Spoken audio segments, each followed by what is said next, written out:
Hello and welcome to Igniting Hope with MTN, a podcast where we connect, inspire, and empower. It's so exciting.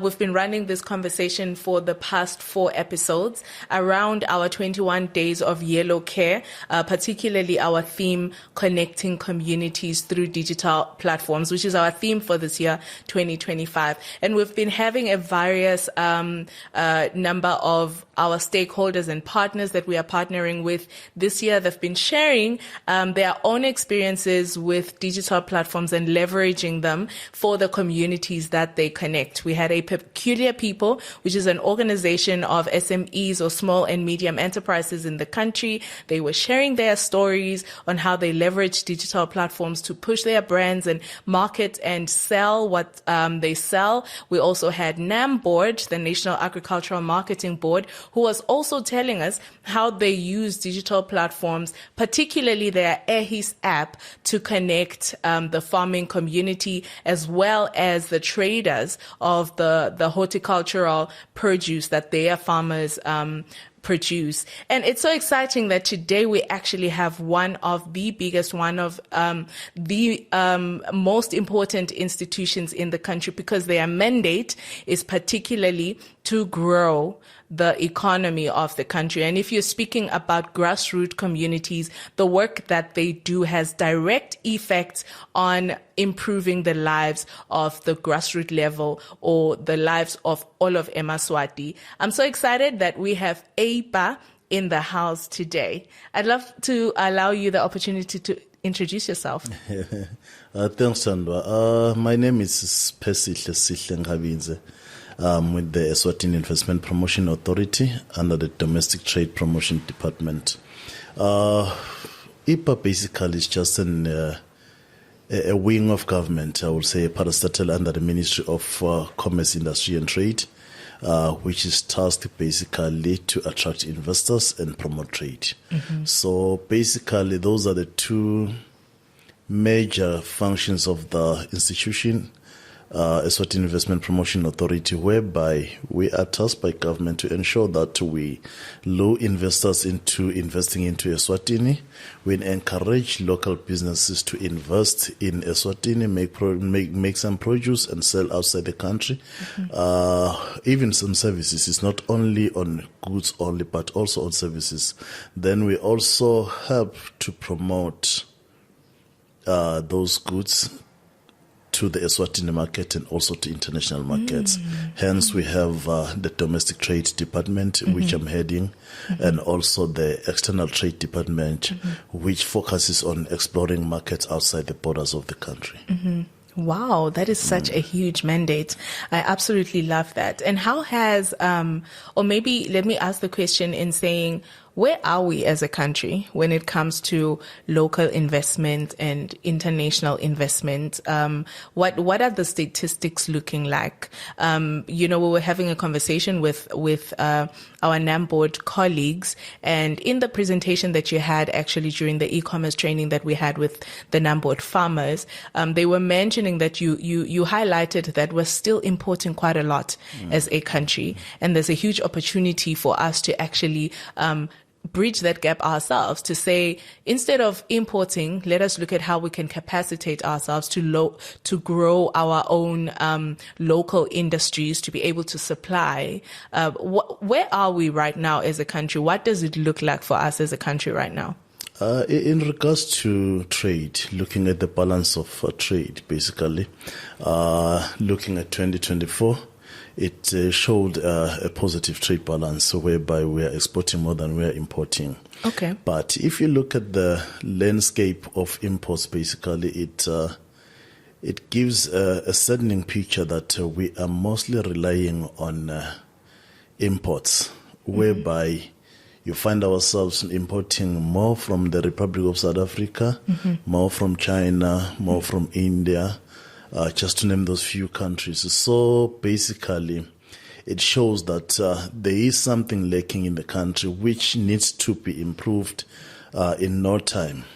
If we look at our manufacturing, that's where we are short of, basically because we have a few companies that are in the manufacturing space for for our trade prospects. So I think we need to ensure that we now change focus, although having the foreign direct investors coming in to invest in Eswatini, but let's change our binoculars to look at how can we assist the local investors, for them to diversify from what they've been doing over the years and change to try to bring or do something new. For example, let's look at a company that has been doing poultry processing. Over 10 years, 15 years, 20 years, they've been doing one and the same thing. What are the prospects for them to look at investing in another sector whereby they will diversify from what they've been doing over the years? I know experience is a good teacher, but I think for us to have that presence, especially to the new markets, including the AFCTA that's opening, the SADC, the COMESA, our presence must be felt as Eswatini in terms of products that we send out or we export to those countries. So I think the landscape is good. If we change the approach, try to entice the local business people. We know there's so much money in the country looking at what we import as a country. Just for example, if we look at our staple food, maize, we're importing in the region of hundreds of millions of maize in a year's period. We import our staple food. Our staple food, of which it's not a so good picture, because since we attained our independence in 1968, one will expect that by now we'll be in a very positive juncture in terms of farming maize or growing maize in the country for our own product, for our own consumption, even for animal feed production. So I think there is that gap which needs to be filled, but the only people who can fill that gap is only the local investors, the Eswatini, who can tap into the space and try to produce for our country's consumption. Okay, and what are we doing, or are we doing anything maybe to just to facilitate for that, just to encourage the local investors to actually firstly be aware of the gaps that are there, be aware of the prospects that are there and the opportunities, and be encouraged enough to actually say, I'm going to put my money into this, and I believe that it will give me a good return. I will firstly thank the International Trade Center, which is an organization under the WTO, which assists the Eswatini Investment Promotion Authority in terms of providing trainings on how to analyze trade data and look at opportunities, pockets of opportunities here and there, and also how to navigate the international environment in terms of sending goods outside the country. With that knowledge we gained from their training, we are now in a position to analyze product by product that we're importing into Eswatini, and also thanks to the ERS for giving out the data to the International Trade Center to make it easy for us as policymakers to be in a position to think as to what opportunities are there basically for the country. When we look at all the products that we import, we can tell that there is a capability for us to influence the local investor to look at that space and also try to manufacture those products that we are importing. If I can, I've given an example of maize, and also let me give you an example of just screws and nails. You know, we have Matsapa, Swaziwaya, who are producing those nails, but not all the nails that we import as a country. Screws we are still importing. Also those in tens of millions in a year's period. So you can see that there is that opportunity for the country to shift a little bit from the foreign direct investors, not leaving to assist foreign direct investors, but now change the focus and say, let's build these small factory shells for the local investors, so that they can start the production. Something that's not too big as your Kellogg's, as big as your textile companies, but something almost half or a quarter of that facility. I think it can do for our local investors. I've been to a summit in South Africa where South Africa was discussing how to improve their manufacturing space early this year. We've seen a lady, just a normal lady, who decided to compete with your other sanitary companies that are there in South Africa by bringing a black-owned sanitary manufacturing company to the space. So I think those are other avenues as a country we can tap into. Take, for example, toilet papers. We are still importing almost 8 over 10 of the brands that we have in the country. We only produce about 1 or 2 toilet paper, tissue papers that are made in Eswatini. So I think if we can turn that focus basically from intended focus to assist the domestic investor, I think we can, in the next 5 years, we can see our country taking that big stride in ensuring that we are self-sufficient. Yeah, and that's so powerful because, as you're making those examples about nails and toilet paper and sanitary, you think about the fact that these are things that we use every day. Because, for instance, if you're speaking about nails, someone somewhere in Eswatini is always building something, and always using that product. So most definitely, the need and the demand is there. Yeah. You speak about toilet papers. Same thing. Yeah. We have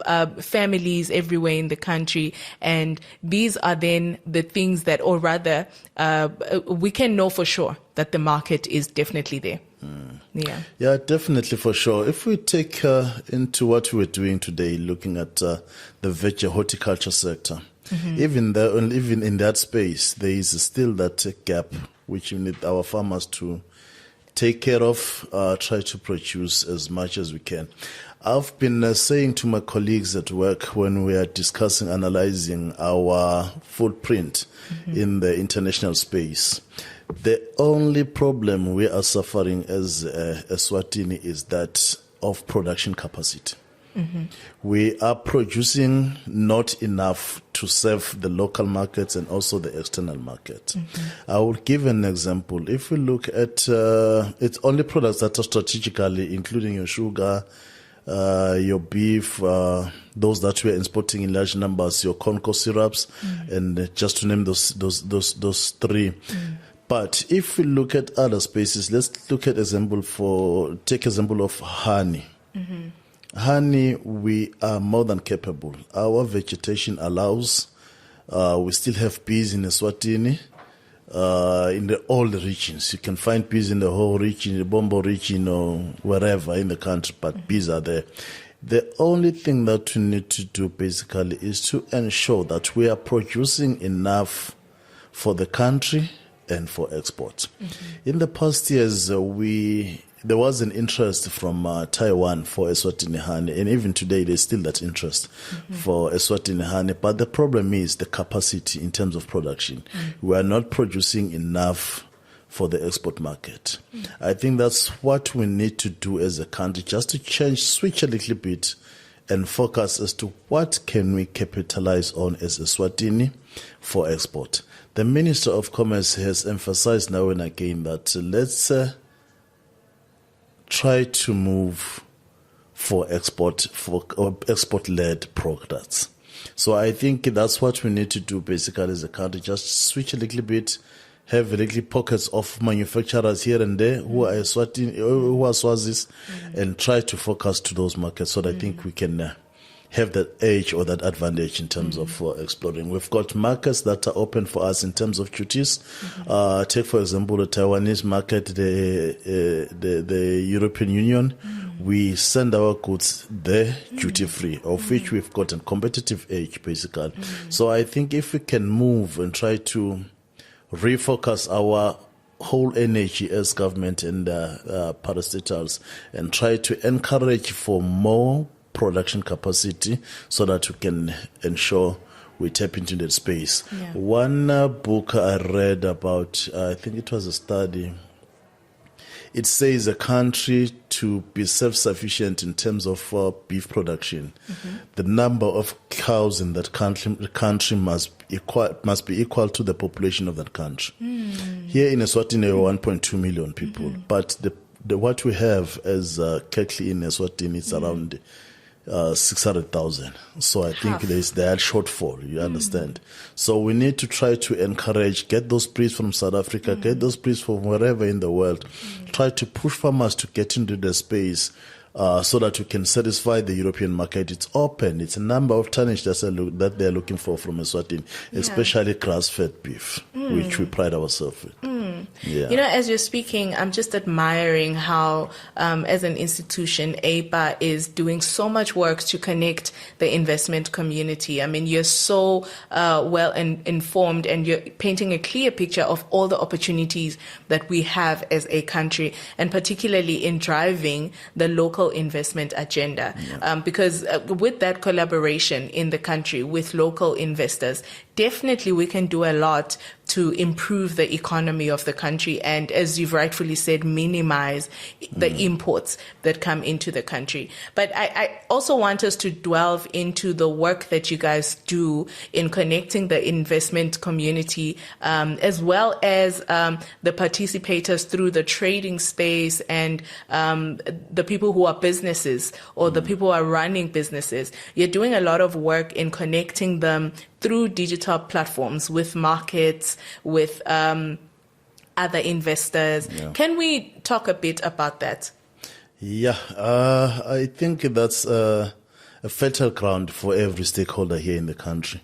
Everybody can tap into the space, but I'm glad that government is taking the lead in terms of encouraging digitalization from all angles. Recently, we've seen the introduction of the government in your head. Last year, EIPA introduced an app for registration to be part of the Eswatini International Trade Fair. And in 2021, we came up as EIPA also, we came up with a Buy Eswatini concept where during the COVID time, we would say, let's upload your shop, create your shop on that platform and expose your products to anybody during the, what was the term that was used where they lock you down during the COVID, during those lockdown periods during the COVID time. So it was very difficult for businesses to trade during that time. So as EIPA, we came up with the buyeswatini.com platform where you will open the shop, you own that space as a business person, it's free. It was free, and now it's also gonna be free. So you have 24/7 control of your own shop. You can upload products, remove products that are out of stock, change prices at your own time. But the only thing we do as EIPA, we just manage the backend to see if that only goods that are uploaded on that platform are legal goods. Yeah, not the illicit stuff. So I think even now we are still pushing that angle in partnership with Taiwan. We are revisiting the Buy Eswatini, introducing it as Buy Eswatini 2.0, whereby we are now partnering with the stakeholders like your MTN and also EPTC. Now, other than being a listing platform, we are now coming up with the other strategic points of having it as a payment platform also, and also as a delivery platform, plugging in EPTC and plugging in MTN into that space. Your Momo platform would be the first one to be piloted to see if Eswatini will be in a position to trade using that platform. And EPTC, their postal and the Putumani products are going to be enhancing the platform, giving it that value. So definitely, I think it's time for the country to move towards that direction. And I'm so glad to realize that businesses that we've approached to be part of the pilot project, they are eager to be part of that space. And they want to see it succeed, because nobody can deny the fact that we are going digital. Whichever angle you're coming from, we are going digital. I don't know if we'll be able to watch digital football, but you may never know. You may never know. I mean, with AI and the way the way it is driving so much of development these days, definitely anything is possible. But I absolutely love the Buy Eswatini. I want you to take us through that again. Just imagine you're speaking to a person who is a business owner. I'm interested to create a profile? How do I go about doing that? How do I go about uploading the information of the products that I'm selling? What are the expectations? Am I expected to shoot my own products and then upload them? Is there a particular standard? Just talk to us about that. Okay, I think what we've done in November last year, we've partnered with the university. We've identified students from the science department and the marketing departments who will assist in developing the profiles of the shops on the platform. That's amazing. So if for each business person, will assign a student to that business person, which will be a free of charge thing. The student will assist the business to set up the shop, get those good pictures, build the profiles, just to name a few, even operating hours.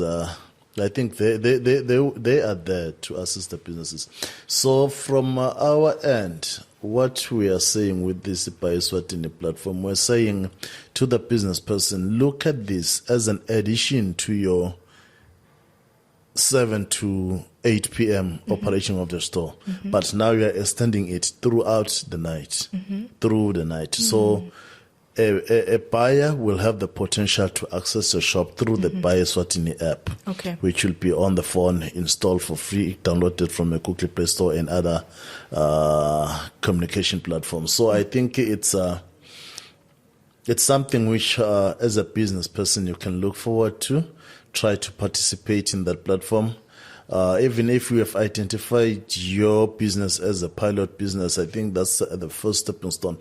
In the near future, maybe after 2-3 years, once we see the demand being there, we will end up charging, being part of the platform. But for now, in this period, we're opening it free to every business person who looks at it as an advantage or an arm to his or her business. We are working with a Taiwanese company that is assisting in setting up these 3 components: the shop, the payment platform, and the delivery platform. So we are expecting to launch it during the Eswatini International Trade Fair. This year. Oh, that's amazing. That's where we'll be launching it, and we expect our exhibitors to be part of the team that will be joining us on that platform. So I think it's just an open space, of which as a business person, you can look at it as an addition to your marketing team, for example, or your just an extension of your operating hours. We identified the first 2 institutions, MTN and EPTC, because of their footprint in the country. Look at EPTC, they've got their postal facilities all over Eswatini, even in rural areas. So it would be easy to move the product, just to test using those to see if it's possible. But in the near future, we'll be engaging other delivery companies, couriers, or even, who knows, even the bakery company, because they are penetrating the country in terms of deliveries every day. So you might find that they will end up being the best stakeholder in partnering. But even for now, the payment platforms, we are focusing on MTN because of their reach and the population that they are servicing through their Momo services. So we are, in the near future, will be engaging other stakeholders. Those that can also take that advantage of being an ideal payment platform option. Wow, that's absolutely phenomenal. So what happens if, because from what you were explaining, I was gathering that you're looking at businesses that have a physical presence. So if I have a physical shop, then I can extend my business hours or my business space through the Buy Eswatini. What if I don't have a physical platform, but I just have products? Let me emphasize that since we are a wing to the Ministry of Commerce, we are expected to ensure that we have registered businesses on the platform. It's not operating like our Facebook platforms or your WhatsApp platforms, whereby as Sihle can come up with my products and sell on the platform. But in this case, we are focusing on businesses because it's government. We have to work with government, all the arms of government. The ERS will love to know. The statistics department would love to know who's there. The central bank would like to know who's on the platform. So I think we have to deal with businesses that are registered businesses other than individuals. So I think it builds a confidence to a legit business person that this platform is ideal for them to ensure that they get that reach. Looking at the landscape going forward, it shows that the world is going digital. Yeah. So if you find yourself being left behind in this bandwagon, you'll find it difficult or expensive in the future just to jump into the Eswatini ship, since it has to finance itself, maintain itself, market itself, and also do other experience incur other costs which may come along during its operation. Yeah. 100%. Now, thank you so much, Mr. Ngabinze. It's been such a beautiful and beneficial conversation, and I do hope that everybody listening got something. And if you are in the investment space, you are interested in taking up a certain space and just invest, you've said a lot about opportunities that are there. So please do reach out to EIPA and let us all build our economy as eMaswati. Thank you very much. What are your parting words as we are getting ready to wind up our session? I will say the investment space is open. The trading space is also open too. And as EIPA, we are giving that support to those that are looking for investment opportunities and those that are looking for markets, either internal or even outside the country. So you can approach us, you can reach us. We would be glad to share any trade or investment information that may assist your business to grow or to move forward. As for the digital space, I think it's inevitable. You take it or you get left behind. That's where the global world is moving towards. Yeah. 100%. Yeah, that's it. 100%. Thank you so much, Mr. Ngabinze. And thank you so much to everybody who has been listening. If you are a business, do reach out to them for their We Buy Eswatini platform as well, so that you can make sure that your business is up there. As Mr. Ngabinze has said, there's no way we can run from digitalization. It is the future. It is here. And if you are out, you'll find yourself lagging behind when you could actually just jump in and flow with the rest of the industries and the businesses as we progress. Thank you very much for listening. Let us see you in the next one.